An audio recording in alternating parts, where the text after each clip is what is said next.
Assalamualaikum warahmatullahi wabarakatuh. Perkenalkan kami dari kelompok 2 yang akan mempresentasikan sejarah awal mula Maluku Angkat Senjata.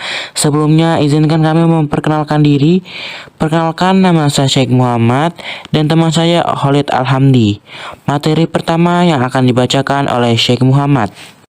Awal mula Maluku Angkat Senjata dimulai saat masuknya Portugis di Maluku pada tahun 1521 di wilayah Ternate. Terjadi pertemuan antara bangsa Spanyol dan bangsa Portugis hingga melahirkan perjanjian Saragossa dan Spanyol keluar dari Maluku.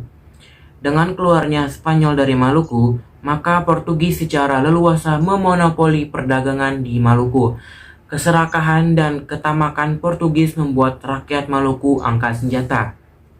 Seperti apa Maluku angkat senjata melawan bangsa barat seperti Portugis dan VOC? Kedatangan bangsa Belanda ke Maluku disambut dengan tangan terbuka.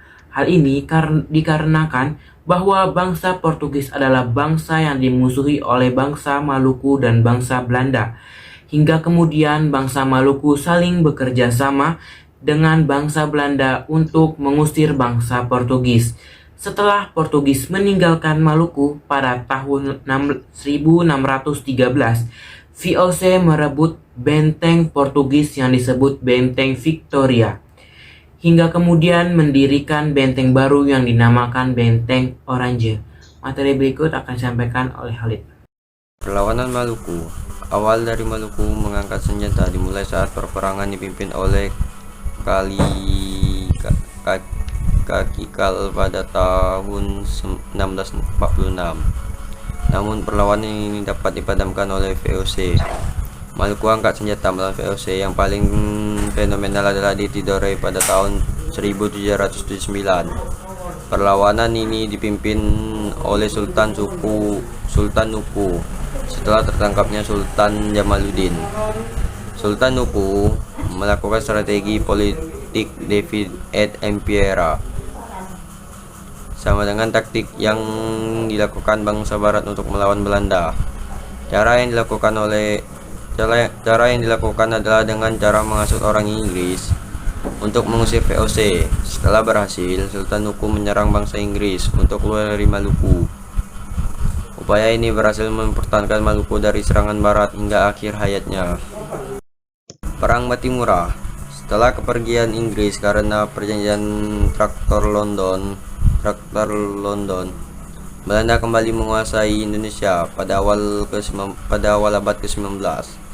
Adanya Belanda di Maluku justru mengubah kesengsaraan bagi rakyat Maluku. Rakyat Maluku tidak mau terus menderita di bawah keserakahan bangsa Belanda.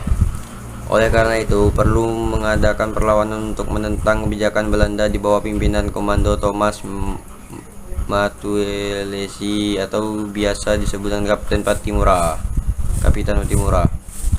Kapitan Patimura mengawali perperangan dengan menyerang pos-posan dan benteng Belanda di Saparua pada 16 Mei 1817. Penyerangan tersebut membuahkan hasil. Kapitan Patimura berhasil merebut benteng Duurstede. Belanda dengan kekuatan lebih 200 prajurit di bawah pimpinan Mayor Bedges menyerang Patimura dan pasukannya di Saparua. Upaya perebutan kembali benteng Duurstede dan Saparua dapat digagalkan oleh Patimura dan pasukannya. Kemenangan dalam pertempuran lain juga didapatkan oleh Patimura di sekitar Pulau Seram atau Wano, Hitu, Haruku, Wai, Sisil, dan Larike. Pengkhianatan Raja Booi dari Saparau mengakibatkan Patimura tertangkap dan dihukum gantung. Raja Booi membocorkan informasi tentang strategi perang Patimura dan rakyat Maluku, sehingga Belanda mampu memperebut kembali Saparua dan jalan ke Amerika. Pulangnya beli good time. Terima kasih atas perhatian Anda and see you next time. Sekian dari kelompok kami mengucapkan wabillahi taufiq wal hidayah. Wassalamualaikum warahmatullahi wabarakatuh.